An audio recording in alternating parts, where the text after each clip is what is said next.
Kita akan pertahankan. Aku tak mahu. Aku akan pertahankan. Ini bumi aku, tanah air aku, negara aku. Aku akan pertahankan. Itu kita pertahankan adat kita. Kita takkan semudah itu nak membiarkan orang lain masuk menjajah negara kita.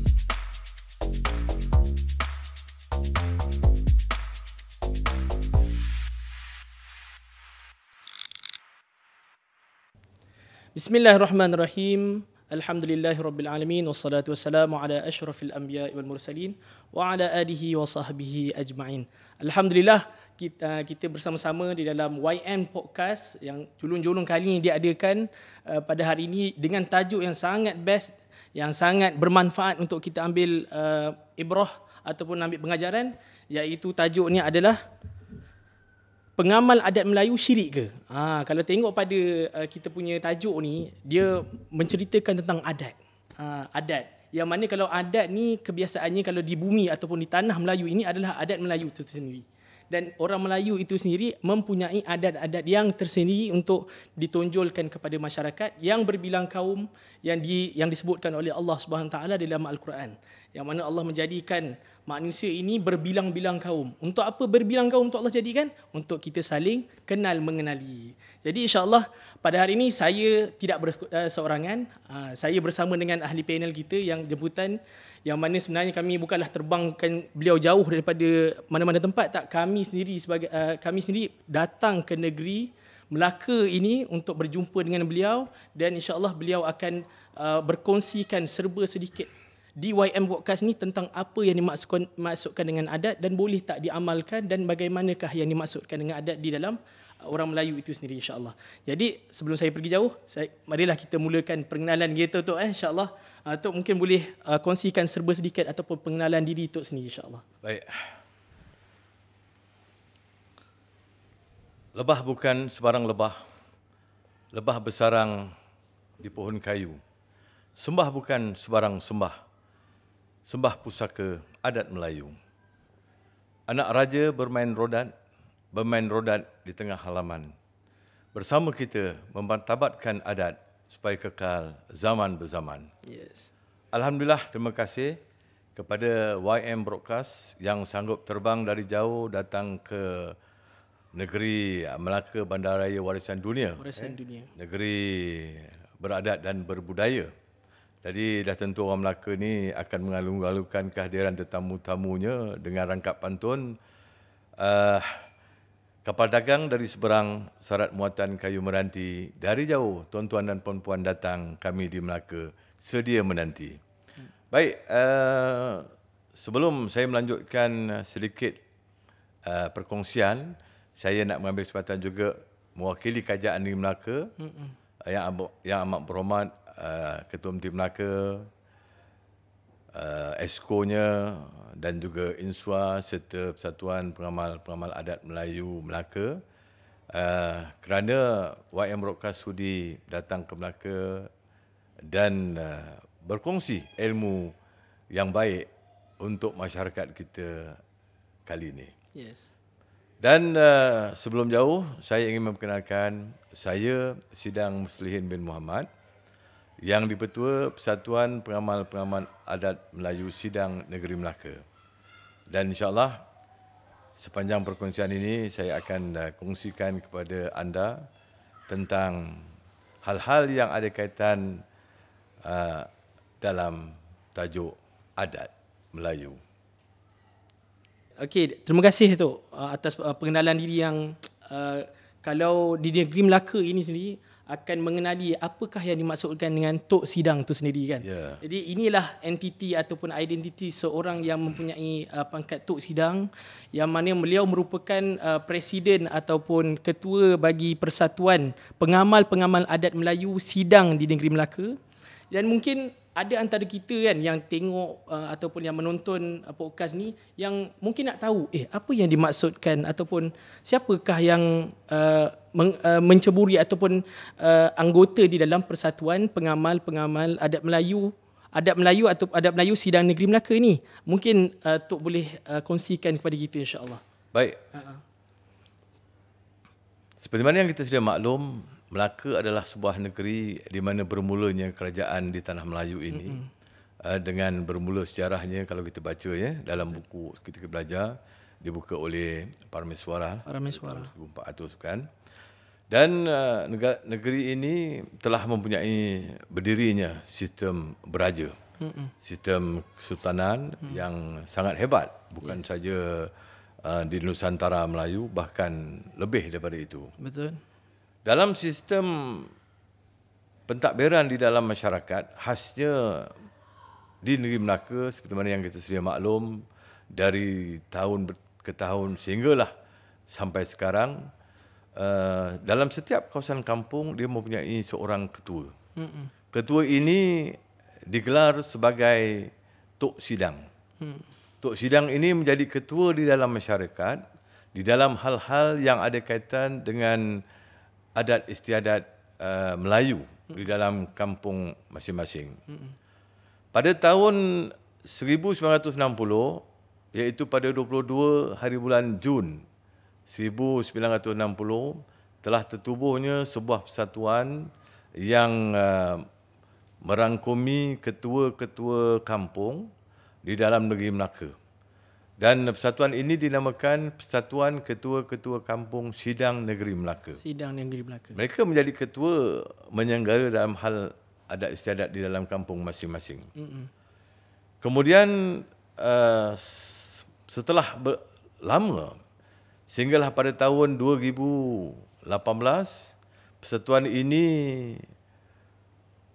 telah mengubah ataupun telah diubah ataupun telah bertukar namanya daripada Persatuan Ketua-Ketua Kampung Sidang Negeri Melaka kepada Persatuan Pengamal-Pengamal Adat Melayu Sidang Melaka. Kenapa jadi begini? Kerana pada tahun 2018, kerajaan yang memerintah ketika itu, Kerajaan Barisan Nasional, tidak dipilih oleh rakyat. Kemudian berdirilah Kerajaan Pakatan Harapan, maka semua penjawat-penjawat jawatan sidang ini ditamatkan. Tetapi persatuan ini tetap wujud kerana persatuan ini berdaftar dengan Jabatan Pendaftaran Pertubuhan. Negara. Dan dia mempunyai peraturan dan undang-undangnya. Betul. Maka apabila sidang-sidang ini tidak lagi berkhidmat sebagai ketua kampung yang menerima allowance daripada pihak kerajaan, maka persatuan ini terus menggerakkan aktivitinya dalam tujuan dan matlamat memartabatkan institusi adat Melayu. Betul. Maklum sajalah bila sebut adat Melayu, kita dapati ianya semakin hari semakin ditinggalkan. Betul. Sebab kita berada dalam zaman moden yang serba canggih. Serba canggih. Jadi itulah antara sejarah. Dan hari ini penjawat-penjawat yang ada di dalam Persatuan Pengamal-Pengamal Adat Melayu Sidang di Melaka ini terdiri pada 3 golongan, iaitu pertama, bekas-bekas sidang. Yang kedua, sebahagian sidang-sidang yang sedang berkhidmat. Yes. Dan yang ketiga, orang-orang perseorangan yang mencintai adat budaya kesenian Melayu kita ini. Melaka. Jadi insya-Allah mungkin kalau tengok pada sudut apa yang Tok terangkan tadi, apakah dia punya sejarah dia, bagaimana persatuan ini ditubuhkan. Yeah. Pada asalnya ia adalah satu jawatan yang sangat terhormat di kalangan orang-orang Melayu di negeri Melaka, betul. Dan sampai sekarang ni tertubuhnya satu persatuan yang berdaftar di bawah ROS, di bawah Jabatan Pendaftaran Pertubuhan, dan insya-Allah sekarang dan masih bergerak lagi sekarang ni untuk nak memartabatkan adat-adat Melayu itu sendiri. Jadi mungkin Tok boleh terangkan kat kami bagaimana yang dinamakan adat itu sendiri sampai ia menjadi satu lambang kepada orang Melayu itu. Baik. Bila bercakap soal adat dan bila kita bertanya soal adat, ianya sangat luas untuk kita bahas dan kupas. Betul. 3 hari 3 malam pun tak cukup sebenarnya. Tak cukup, betul. Tetapi kalau kita bercakap mungkin dalam satu ruangan yang kecil, terutama sekali menjurus kepada adat Melayu, adat perkahwinan Melayu, ataupun adat yang memang sentiasa diamalkan oleh masyarakat Melayu di negara kita ini, saya berpendapat bolehlah saya kongsikan. Pertama, bila kita bercakap soal adat, kita kena tahu dan kita tidak boleh menyalah tafsir tentang adat. Betul. Baik ke tak baik ke, bagus ke tak bagus. Kita kena tahu apa itu adat. Menjadi perbualan kan, Datuk? Ya. Betul kan? Apa itu adat? Baik.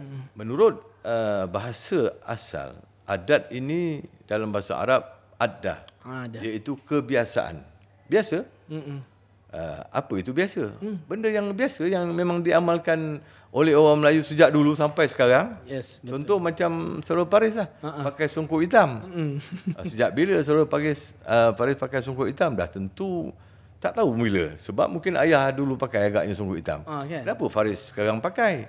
Pun kita tak tahu kenapa aku pakai, kan? Tapi itulah yang dinamakan adat. Adat itulah biasa. Memang zaman tok kita dulu pakai songkok ni. Zaman ayah kita pun kita pakai songkok ni. Dan kita sekarang pun pakai songkok ni. Sebab ini adalah salah satu daripada dinamakan pakaian Melayu, jati diri Melayu. Nak nampak orang Melayu, dia pakai songkok. Melayu lah tu. Takkan orang bukan Melayu pakai songkok, kan? Betul. Jadi ini, tetapi yang lebih perlu kita mengenali adat itu, ianya adalah satu peraturan, satu undang-undang yang diwujudkan oleh sesebuah kelompok di dalam sebuah kumpulan atau kawasan atau kampung dengan peraturan dan ianya menjadi undang-undang yang mesti diikuti oleh masyarakat setempat. Dan ianya berterusanlah daripada satu zaman ke satu zaman, ianya terus diikuti, maka itulah yang dikatakan adat. Bukan menjadi adat ni adalah, sebenarnya adat ni sejarah kalau orang zaman sekarang kata, betul kan? Adakah adat ni dia sejarah ataupun dia sebenarnya sedang diamalkan sampai sekarang? Ya, adat ini adalah kehidupan. Kehidupan yang berlaku sepanjang waktu, sepanjang masa. Cuma macam saya sebut tadi, pengertian adat. Baik.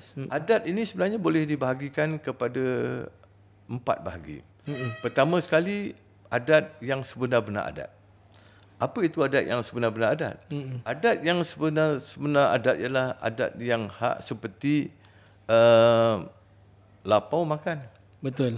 Haus minum. Kebiasaan. Betul. Kalau api itu sifatnya Panas. Kalau air sifatnya sejuk, menghilangkan dahaga.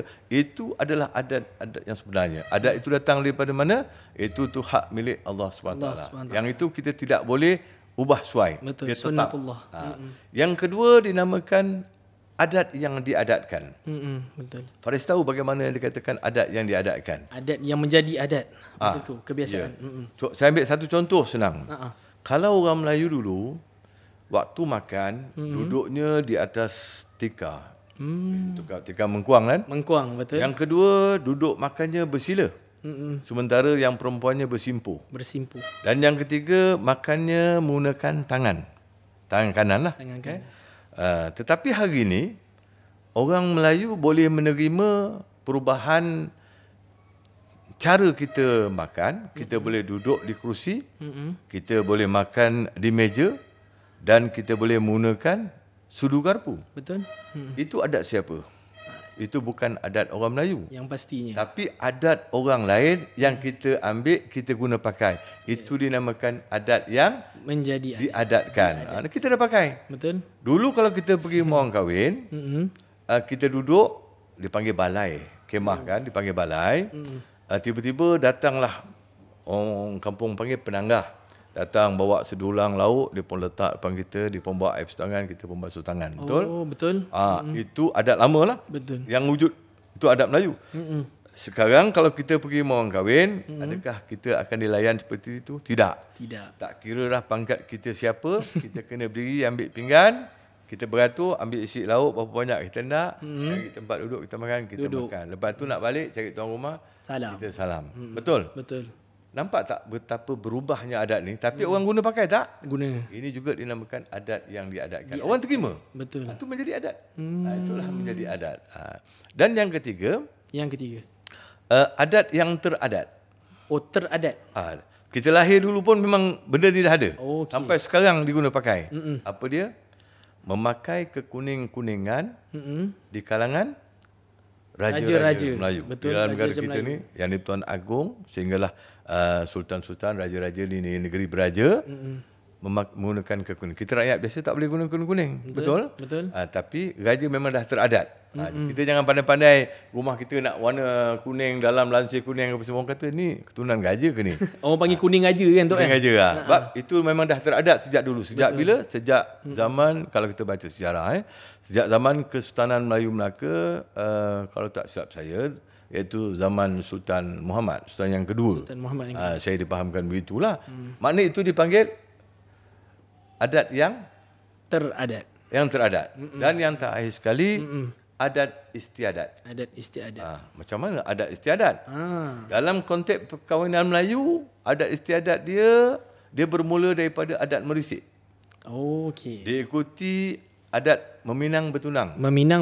Yang ketiga dia ada adat-adat lain termasuklah adat naik belanja. Okey. Lepas tu adat menikah. Lepas tu selesailah adat bersanding dan sebagainya. Betul. Itu dipanggil adat istiadat. Memang dah disusun atur orang Melayu. Dan sampai hari ini pun masih lagi diamalkan. Betul. Walaupun tidak diamalkan selengkapnya. Yes. Tapi kalau nak anak orang tu memang kena pergi Minang lah. Betul. Tak ada main telefon ni aku nak kau jom kita pergi kahwin. Pejabat agama kahwin tak. Dia mesti akan hantarlah rombongan Minang. Betul? Boleh malu-malu lah. Kita masih mengekalkan cara adat tu. Lepas tu hari menikah. Dua lah. Yang naik belanja tu dah tak ada lagi dah. Dah tak diamalkan. Itu dipanggil adat istiadat. Termasuk juga adat istiadat seperti adat pertebalan raja-raja, betul. adat penggunaan bintang-bintang dan pingat, adat tamat latihan pasukan polis, tentera dan sebagainya. Itu dipanggil adat istiadat. Jadi kalau kita dah faham tentang makna adat yang saya sebut tadi terbagi pada 4, maka kita mungkin perlu ke menyoal soalan ataupun adakah kita perlu berfikiran yang salah ataupun kita berkata selama ni aku membuat tafsiran yang salah tentang adat. Betul. Itu dia. Maka apa yang penting bagi saya, kita hendaklah faham apa itu adat. Yes, benar. Barulah kita boleh berbahas dan berbincang dan bercakap tentang adat. Betul. Cantik perbahasan yang disampaikan oleh Tok Sidang tadi. Tok Sidang memberitahu kita bahawa kalau kita nak tahu satu benda tu, kita kena tahu pengertian dia dulu. Ya. So kalau kita dah tahu pengertian, barulah kita tahu apa cabang-cabang dalam ilmu tu, betul? Ya. Sama juga tu kalau yang muda-muda dia dah pergi ke universiti ke, pergi ke mana ke belajar satu-satu ilmu tu, yang pertama sekali mesti ada pengenalan, pengertian, betul? Ya. Barulah masuk ke tajuk-tajuk yang makin dalam tu. Jadi insya-Allah. Jadi kat situ antara salah satu betul petanda bahawa kita kena menjadikan adat ini adalah yang bukan lari daripada syarak. Sebab ramai tu sekarang ni. Kemungkinan ada antara masyarakat zaman sekarang yang mengatakan adat ni adalah benda yang sejarah, tak payahlah lapuk orang panggil. Maaf kata kan. Tapi kami ni nak mengamalkan syarak. Kami tak nak mengamalkan adat. Jadi bagaimana pandangan tu bagi orang yang macam ni? Baik. Terima kasih di atas soalan yang sangat baik, kerana inilah yang menjadi isu di luar sana yang orang seling bertanya-tanyakan dan membuat perbandingan tentang salah faham adat dan syarak, betul? Jadi sebelum saya nak menjawab tu, saya nak mengaitkan sedikit tentang adat. Macam kita adat bernegara, negara kita ni negara yang demokrasi berparlimen, raja berperlembagaan. Raja menjadi tonggak untuk menjaga agama Islam dan orang Melayu serta menjaga agama lain dan bangsa-bangsa lain di dalam negara ini. Betul. Raja itu adalah tonggak. Maukah kita menukar raja kita kepada orang belah-belah apa nama ni, Barat sana. Barat? Mungkin kita tak nak. Ataupun kita ambil orang Jepun menjadi raja, kita tak nak. Kita nak orang Malaysia, orang Melayu kita menjadi raja. Itu juga dengan menteri besar, ketua menteri negeri-negeri Melayu, mesti kita nak, orang kata adat pemimpin itu dipertahankan. Betul. Maka kita hendak ini juga dinamakan adat. Kita akan pertahankan. Aku tak mahu, aku akan pertahankan ini bumi aku, tanah air aku, negara aku akan pertahankan. Kita pertahankan adat kita. Kita takkan semudah itu nak membiarkan orang lain masuk menjajah negara kita. Baik, pergi kepada soalan itu tadi tentang sama ada kita dalam konteks kehidupan, bagaimana kita nak membawa kedua-duanya antara adat dan syarak. Betul. Dalam sebuah pantun Melayu mengatakan menanam kelapa di Pulau Bukum, tinggi sedepa sudah berbuah. Adat bersendikan hukum, hukum bersendikan kitabullah. Kita sumber hukum ada berapa? Ada 4. Al-Quran, hadis, ijma', qiyas. Jadi semuanya terdapat di dalam syarak di mana adat mengikut. Adat dikendung, syarak dijunjung. Dalam kehidupan ini kita tidak boleh lari daripada menjalani kehidupan berpandukan kepada syariat dan syarak serta tidak meninggalkan tata cara hidup orang Melayu ni penuh dengan adat. Betul. Dan sedikit lagi nak tambah supaya kita dapat melihat dan memahami tentang apa itu adat.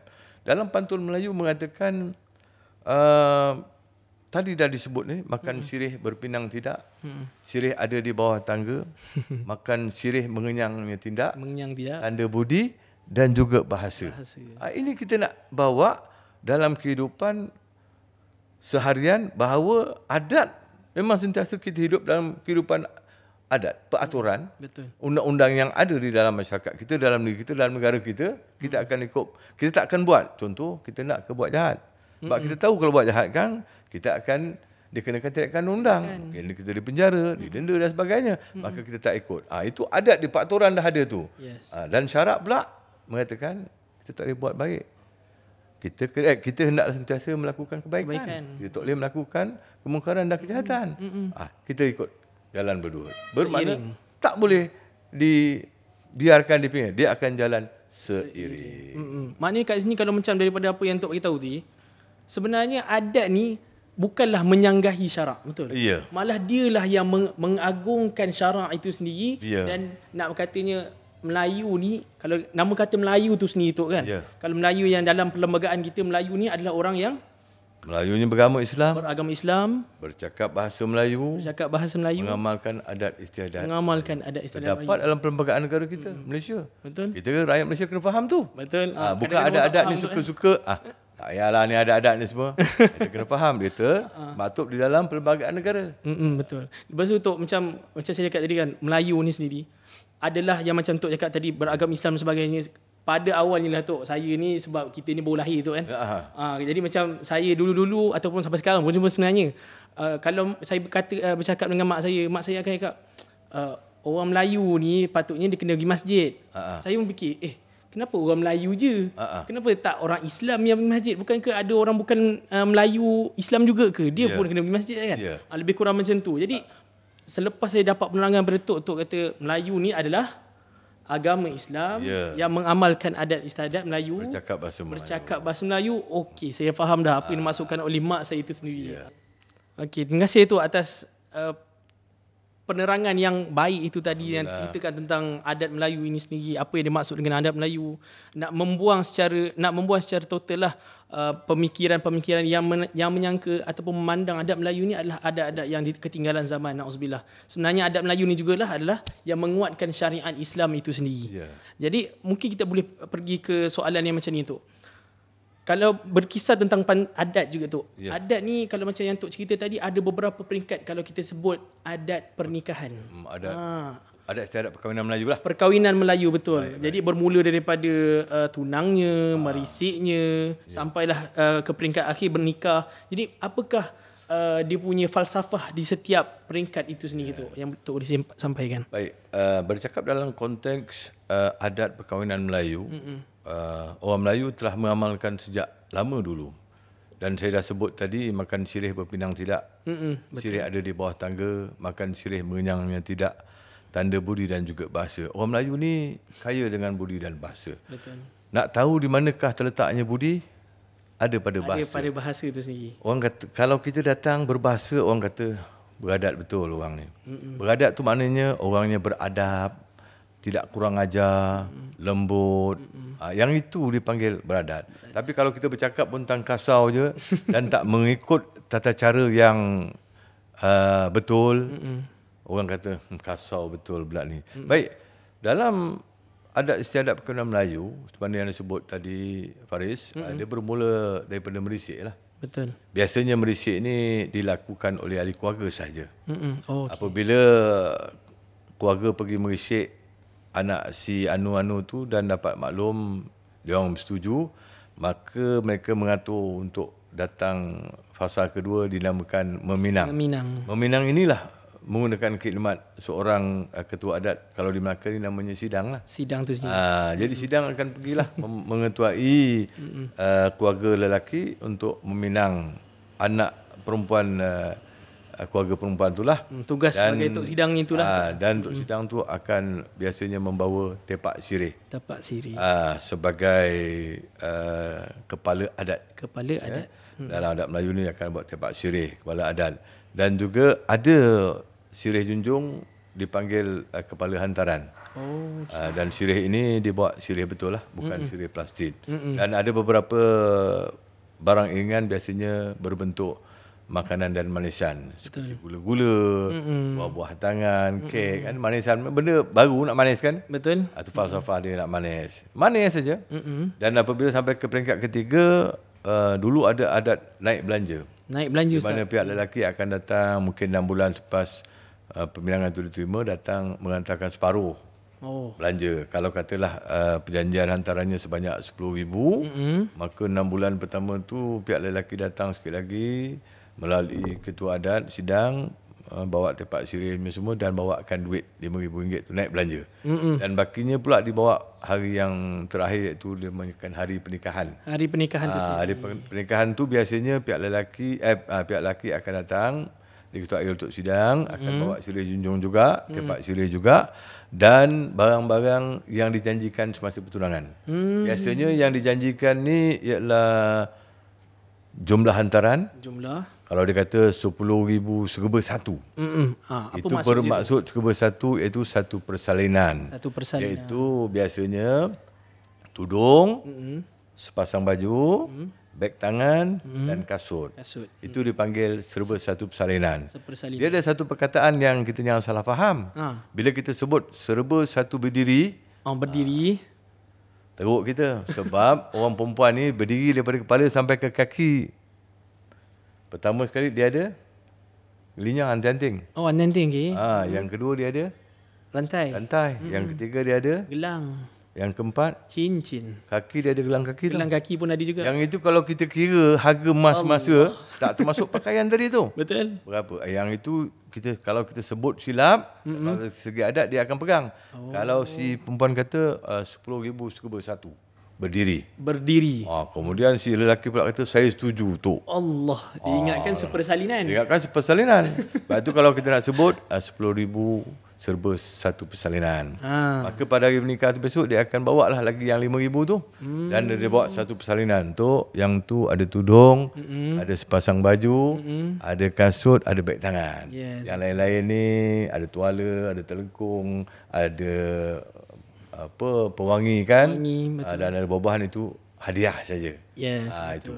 Jadi fasa-fasa ini fasa yang memang dilalui dalam majlis adat perkahwinan. Cuma bila kita lihat perkembangan dunia moden sekarang ini, yang ada diamalkan di sebahagian besar negara kita, mungkin dua saja, iaitu meminang dan menikah. Kadang-kadang adat menikah pun dah tak ada. Betul. Dia guna untuk meminang aja. Lepas tu apa nak jadi, itu pandai dia orang syarak lah kan. Betul. Sepatutnya dia akan menggunakan khidmat ketua adat sidang tadi dari mula, sebab sidang ni memegang perjanjian. Dan dia kena tunaikan perjanjian sebelum pernikahan. Ini bila dah buat perjanjian, nikah terus. Lepas tu tidak diselesaikan, tiba-tiba nikah. Jadi pelik juga kita janji, tapi janji belum ditunaikan, tiba-tiba menikah. Tak betul lah tu. Dah tunaikan janji ke belum? Dah tunaikan janji belum. Yang 10,000 makin siapa mengesahkan, pihak perempuan dah terima. Sedangkan saya ni adalah ketua adat sidang. Siapa pula mengesahkan? Jadi yang ini kita kena betulkan. Supaya kita dapat melaksanakan kerja-kerja mengikut adat, tata cara adat yang betul. Betul. Supaya kita kita sendiri tak menyalah erti dan menyalah fahamkan, apatah lagi orang lain. Betul? Kalau ada macam daripada apa yang Tok Ekat tadi tu, sebenarnya kalau daripada Islam sendiri, kalau bab perkahwinan orang panggil walimatul urus. Kan dalam Islam ni ada cerita walimatul urus. Yang mana kalau perkahwinan ni dia punya orang panggil apa, falsafah dia adalah kena war-warkan kepada orang. Jadi kalau dalam adab Melayu ni sendiri adalah tok sidang ni lah menjadi satu ketua yang akan memaklumkan kepada orang kawasan kampung tersebut kan, tok sidang kan. Jadi itulah sebenarnya yang dimaksudkan dengan adat yang mengikut syariat. Jadi mungkin tajuk yang macam saya cakapkan tadi Ketua kan, adakah adat Melayu ini syirik untuk diamalkan ke ada last sekali ke tu. Jadi sebenarnya kalau kita dah faham apa yang dibahaskan oleh Tok sendiri, adat ini bukanlah satu fahaman yang lain daripada Islam, tak. Dia adalah salah satu falsafah yang nak menunjukkan budi pekerti manusia atau seorang Melayu tu sendiri yang akan menjurus kepada Islam juga sebenarnya. Betul. Jadi tuntaslah kita punya perbahasan kat sini, kita boleh katakan kan sebenarnya tidaklah menjadi syirik apabila kita mengamalkan adat Melayu yang betul, yang mana adat itu adalah yang berpandukan atau bersendikan kepada kitab Allah, 4 hukum syarak ataupun rujukan kita sebagai orang Islam. Jadi insya-Allah. Tapi ni Faris, saya nak tambah sikitlah. Kadang-kadang saya nak beritahu juga perkembangan terkini, sedar atau tidak bahawa ramai di antara kita sedang melaksanakan tata cara pengurusan adat perkahwinan Melayu yang sebenarnya sangat bercanggah dengan syarak. Nampak pada zahirnya mengamalkan adat Melayu. Betul. Tapi bukan saja dia bercanggah dengan syarak, tetapi dia bercanggah juga dengan adat. Dinamakan menyalahi adat. Menyalahi adat. Antaranya saya boleh terangkan. Kita lihat bila pengantin dulu sampai, dia akan disambut oleh wakil tuan rumah dengan merenjis apa nama dia, pulut kunyit kan? Betul. Beras kunyit dengan pulut kan? Ada agamawan menghukumkan haram kerana sifat tu seperti syaitan, membazir. Betul.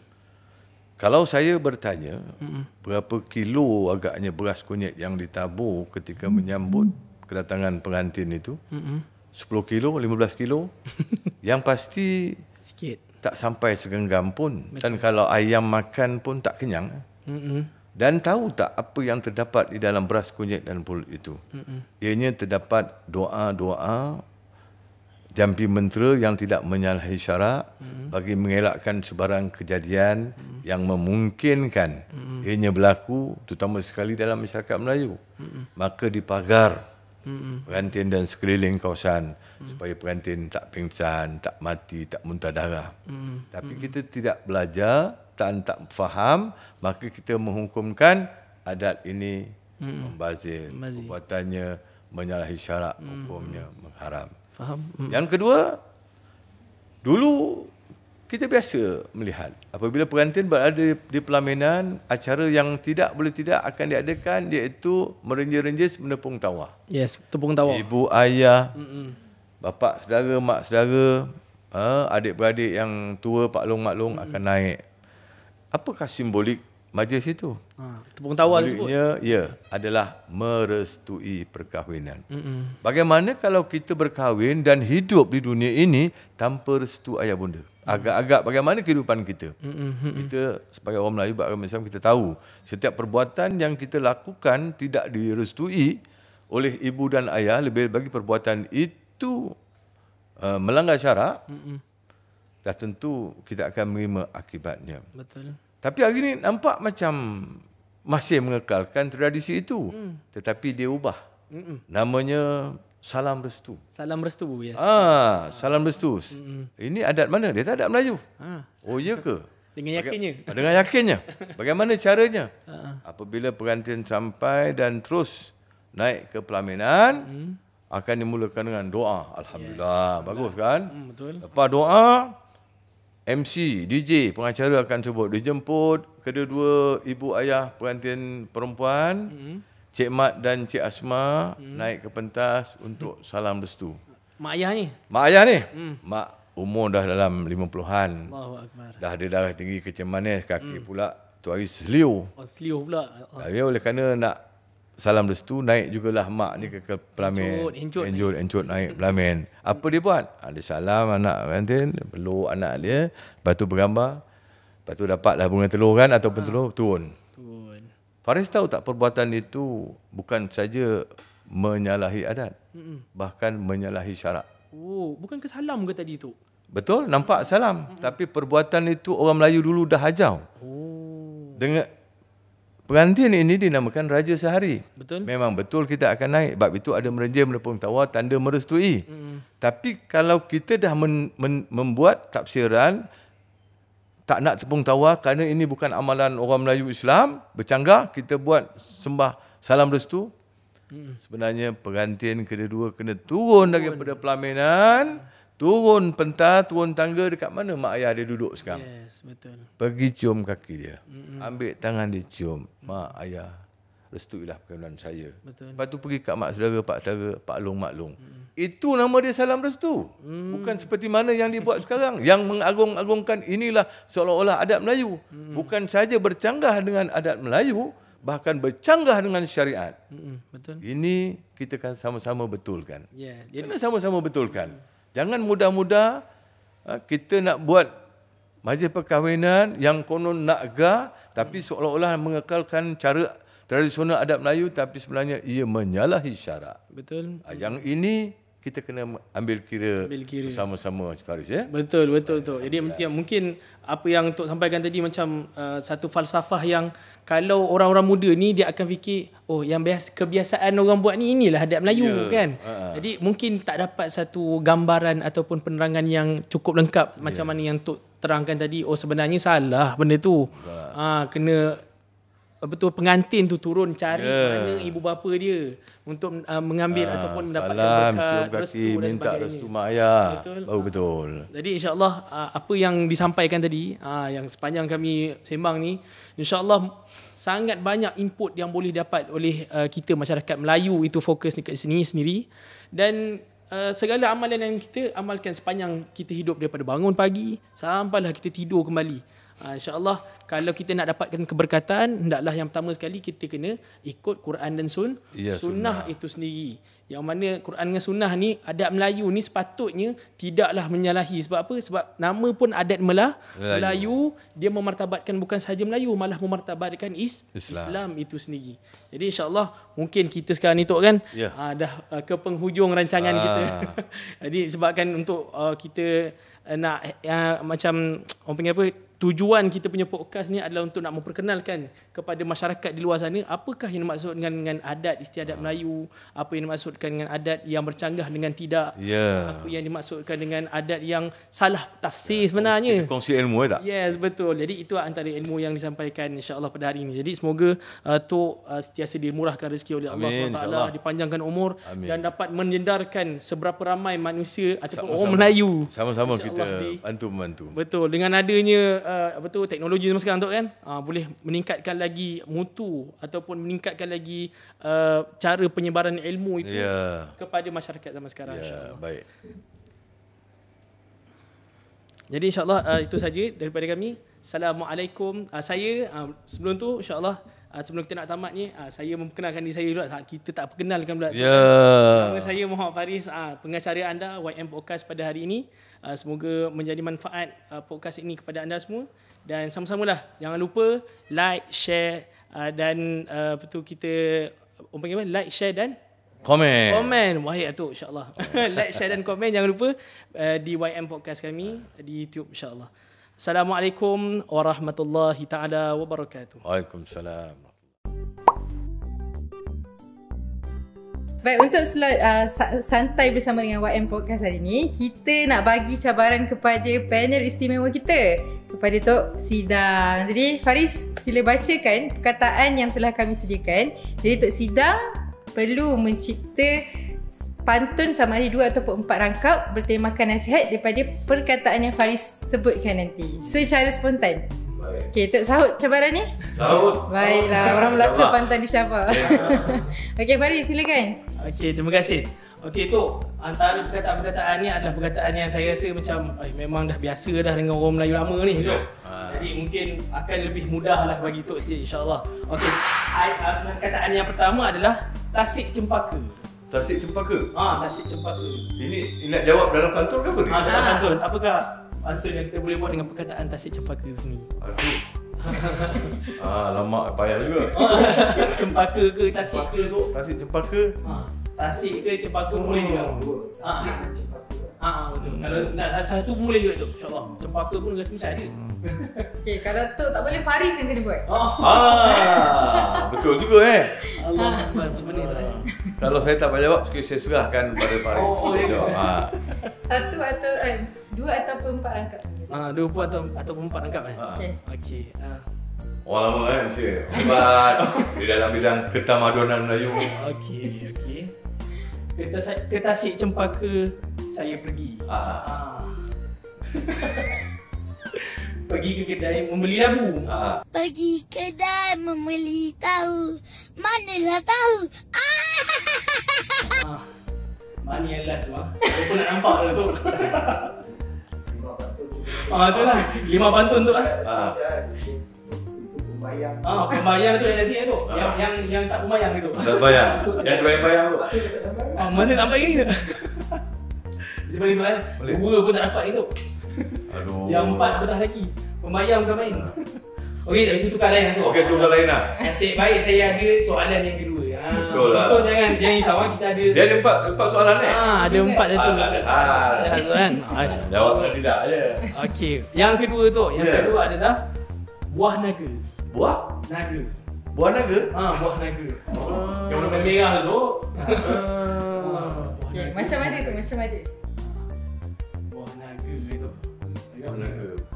Buah naga Pasal saya ingat kalau dalam pantun Melayu ni tak berapa familiar. Popular perkataan buah naga. Tapi kalau buah nangka tu adalah. Nangka pun boleh tu. Buah cepedak kan? Nangka tu, ya Allah. Mungkin dia terlupa letak N tu. Buah nangka lah tu. Okey, silakan tu. Buah nangka. Okey. Orang kata buah nangka dan cepedak di luar pagar. Ambil galah, tolong nyolokkan. Kalau kita ni budak-budak yang baru belajar, kalau salah tolonglah tunjukkan. Macam pernah ku dengar pantun ini. Pantun lama. Ya Allah, yang terbaik tu. Saya suka dengan pantun yang Tok berikan tadi. Macam family juga. Dia salah letak N, tak kena N tu. Ya Allah, kalau letak N tu mesti lain punya. Tapi kalau nak buat kena fikir juga nak kaitkan pasal mungkin zaman-zaman tu buah naga ni tak popular. Betul. Mungkin ada. Mungkin sebut buah lain, buah kedua kan. Yes, betul. Okey, yang ni popular tu. Macam Tok beritahu tadi. Okey, tikar mengkuang. Yang tu dia sebut. Tikar mengkuang Tikar mengkuang tu yang duduk-duduk tu. Aduh. Kalau tikar mengkuang, sayang Cik Nyonya menjual tahu. Sambil duduk, tikar mengkuang dan jerami. Pada Cik Faris, bolehkah saya tahu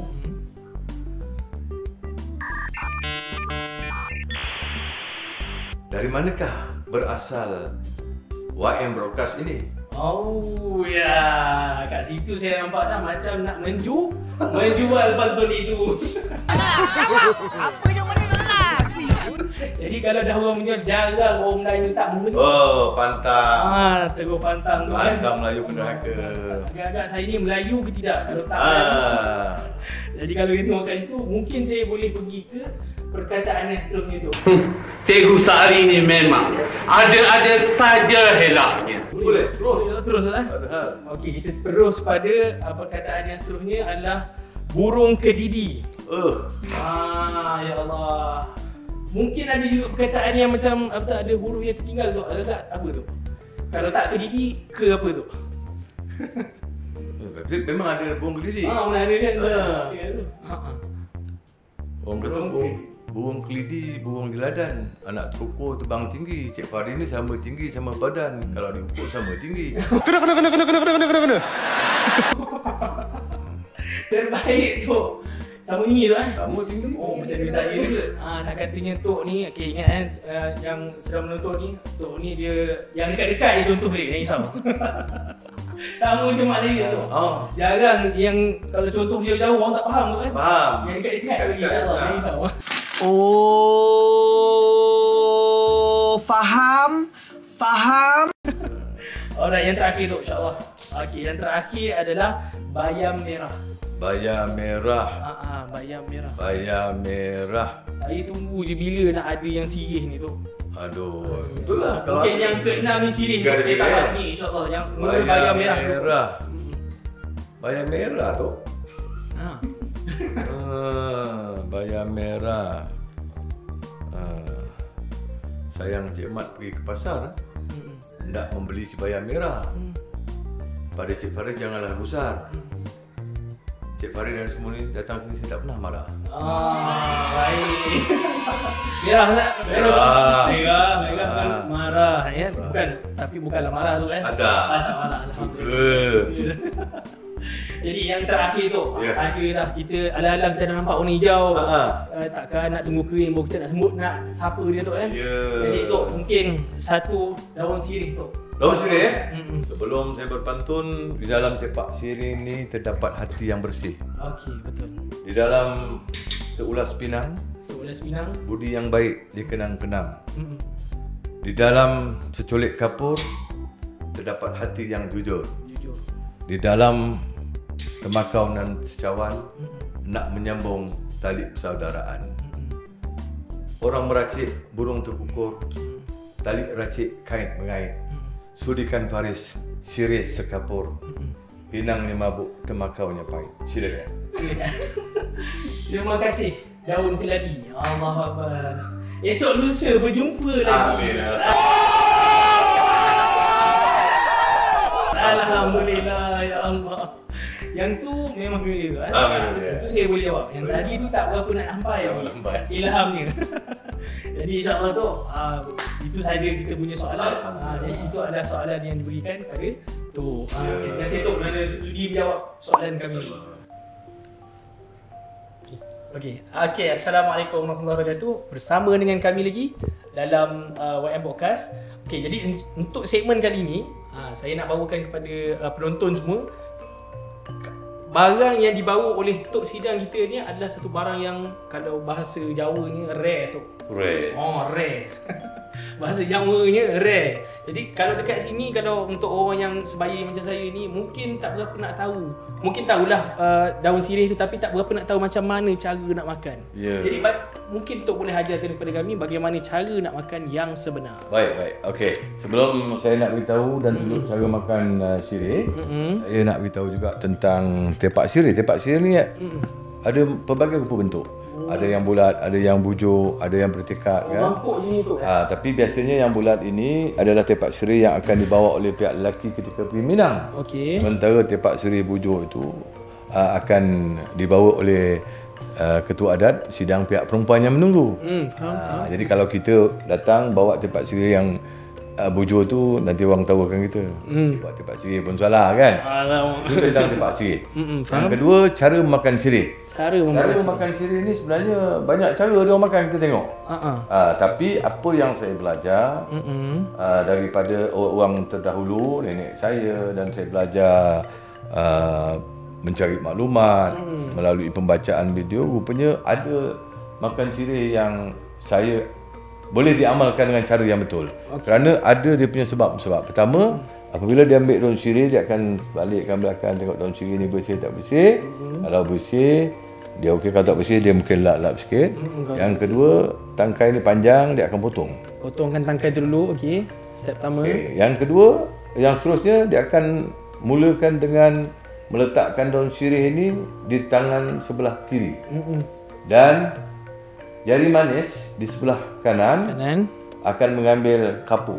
Okey, kapur dulu. Dia ambil kapur dan dia akan letakkan, dicalitkan di urat sirih. Bukan main letak gitu saja. Itulah. Di urat sirih. Dia bagi lembut. Kapur ni sifat dia panas. Dan dia tak boleh banyak. Kalau banyak, dia masuk ke dalam rongga kita. Kena apa nama tadi? Penyakit apa yang mengelupas tu? Ulcer betul. Okey. Pertama, selepas kita letakkan sirih, kita ambil pinang. Pinang ni dah dipotong-potong, dah dikacip. Jadi ambil lah sedikit, letakkan di atas sirih tadi dan gambir. Oh, gambir mungkin boleh tunjuk dekat kamera tu. Ni gambir. Tapi orang terpanjat. Ni gambir. Gambir sebenarnya bukan.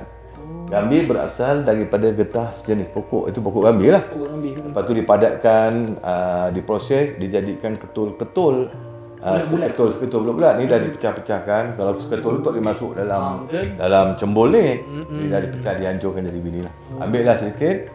Yang dah pecah ni. Pecahkan juga. Pecah sikit, letakkan. Dan barulah kita lipat. Oh, tu lipat yang pertama. Lipat. Bila dah lipat macam ni, mulalah kita makan. Makan. Bismillahirrahmanirrahim. Bismillah. Okey, Bila kita makan sirih, lengkap dengan 3 elemen tadi. Ya, iaitu kapur, sirih, pinang dan gambir. Kapur, pinang dan gambir. Dia akan mendatangkan pertama rasa. Kalau kita ni seram sejuk je, kita akan rasa bersemangat. Oh, saya darah pun dari panas. Betul. Sebab sifat kapur ni panas. Sifat pinang ni dia keras, tegas, orang lelaki. Dia ada kriuk-kriuk sikit ke tu? Dan sifat gambir ni kelat. Dan sifat sirih ni sendiri. Kalau kita makan sirih saja, kita tak akan dapat warna merah. Kalau kita makan kapur lagi lah, putih je. Putih je itulah pinang dan juga gambir. Tapi kalau kita makan keempat unsur ini, campuran ini, dia akan menghasilkan warna. Bila kita tengok orang muda, India makan kan? Betul. Ya, itu lengkap. Dan bila kita telan, ada yang saya belajar, dia akan memperbaikkan sistem penghadaman kita.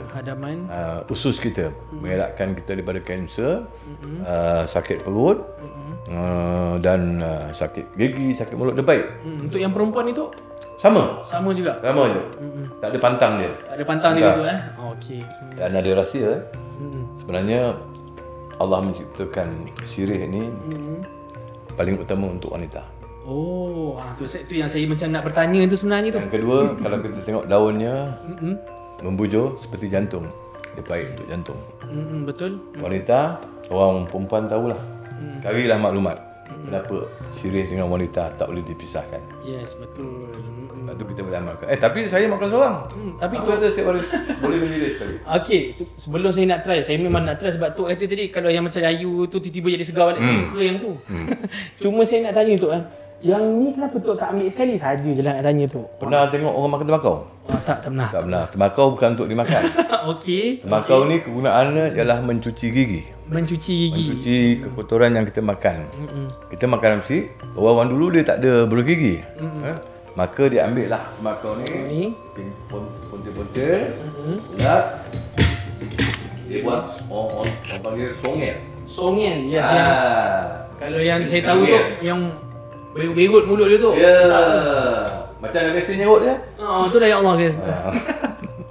Jadi ngeng cakap juga ngeng. Pernah tengok filem Anakku Zazali? Anakku Zazali. Tengok dalam filem tu mak dara makan sirih macam itu je. Pantun lagi. Dan kalau kita rasa mulut kita macam tak sedap, rasa pahit, maung kan, ambillah cengkeh ni untuk ambil satu ni, kata-kata kunyah-kunyah, dia akan memaniskan mulut kita rasa. Betul. Semua ada falsafah. Dan yang paling penting, di dalam tempat sirih ni ada falsafah kehidupan rumah tangga. Yes. Ada pahit, ada maung, ada kelat, ada suka, ada duka. Betul. Ada sedih. Kita kena rasa dalam rumah tangga. Jangan sebab sedih kita tinggalkan bini kita. Jangan sebab kita susah kita tinggalkan suami kita. Betul. Inilah dia terdapat dalam tempat sirih. Tidaklah semuanya manis kan Tok kan, dalam rumah tangga ni. Dan ada semua elemen ni. Siapa yang nak berkahwin maka bersedia dah dengan 5 elemen yang Tok ceritakan tadi. Belajar ada ilmu sebenarnya. Betul Tok. Walaupun sebenarnya saya pun taklah sampai tahap tu lagi. Belum lagi, bukan tak sampai. Belum lagi insya-Allah Tok doakan. Alhamdulillah, amin. Jadi insya-Allah mungkin boleh saya cuba Tok Silakan. Okey insya-Allah. Saya cuba ni macam tadi Tok ada nak buat sambil-sambil tu Tok ada macam nak bagi orang kan. Mungkin saya boleh bagi kawan saya. Silakan. Orang panggil macam ni Tok Macam mana pantun ni Tok? Yang belah tu Tok? Pusing kat si pilih lipat dua ni. Lipat dua ni. Okey, kerat sikit je jangan putuskan. Hmm. Ulu kat sebelah tu. Ulu kat sebelah. Ulu kat sebelah. Okey. Panggil dia Mat, panggil dia. Mat sini Mat. Dia ambil je terus pantun. Masa dia nak ambil tu pantun. Masa nak ambil pantun. Dia macam mana tu? Dia nak apa dia tu? Tungkal ke kampung ujung. Anak tungkal ke kampung ujung. Singgah sebentar di kampung hulu. Singgah sebentar di kampung hulu. Saya ambil yang pangkal. Saya ambil yang pangkal. Kau ambil yang ujung. Kau ambil ujung. Kalau ada penyakit, kau tombang dulu. Saya suka dengan pantun tu ni tu. Tapi itu bergurau je tu kan. Okey, macam yang Tok cakap tadi, kalau dia panjang sangat kita mula-mula buang dulu tu kan. Buang dulu batang dia. Lepas tu kita buka, pastikan kalau tengok pada daun ni Tok kan, dia ada satu warna yang dua warna yang berbeza tu. Ya. Jadi kita letak warna mana ni tu? Warna hijau ni yang pekat ke? Di belakang daun. Di belakang daun. Okey, faham. Alright. Jadi kita mulakan dengan mengapu sirih. mengapu sirih menggunakan jari manis. Sebelah kanan. Okey. Jangan banyak sangat tu. Jangan gunakan sebelah kiri. Sebelah kiri kan buat kerja tak bagus. Gunakan kanan. Di urat-urat tu kan? Ya, untuk melembutkan urat-urat sirih. Tapi macam saya sebut tadi, banyak orang mengamalkan makan sirih dengan berbagai cara lah. Benda tu jangan kata salah kau makan sirih ni, haram tak? Kau nak makan apa pun makan lah. Ini nak makan kan, yang penting kita tahu apakah khasiat makan sirih. Dan kalau kita tahu cara makan sirih yang baik, yang betul, kan lagi bagus kita ikut. Betul. Pak tu orang makan dia, kau makan tak ada apa-apa, kau makan kelat, nak cakap tak boleh. Mana ada yang tak lengkap tu. Kenalah makan yang betul. Makan yang betul tak adalah pahit, tak adalah kelat, tak adalah mabuk. Tok, saya dah gulung-gulung Tok, insya-Allah. Bismillahirrahmanirrahim. Ya Allah, lindungilah aku ya Allah. Amin. Mulailah. Tadi yang hujung tadi dah bagi kat kawan tu. Ya, mulailah dengan bismillah dan akhiri dengan alhamdulillah. Alhamdulillah. Betul Tok, dia kriuk Tok. Sedap. Memang sedap. Sedap tu ya Allah. Jadi insya-Allah itu saja daripada YM Podcast hari ini bersama-sama dengan panel tributan kita. Ya. Tok sidang kita iaitu Tok Muslihin bin Muhammad. Muslihin bin Muhammad. Acap di tepi laut buaya ganas merentang kuala. Berpantang ajal sebelum maut tidak melayu hilang di dunia. Tidak melayu hilang di dunia. Jadi insya-Allah jangan kita hilangkan kita punya kemelayuan kita, adat yang ada sekarang ni. Jadi insya-Allah kita sama-sama betul ingat balik dan amalkan adat-adat yang tidak bertentangan dengan insya-Allah. Alhamdulillah. Jadi itu saja daripada kami. Wabillahi taufiq wal hidayah. Wassalamualaikum warahmatullahi wabarakatuh. Waalaikumsalam.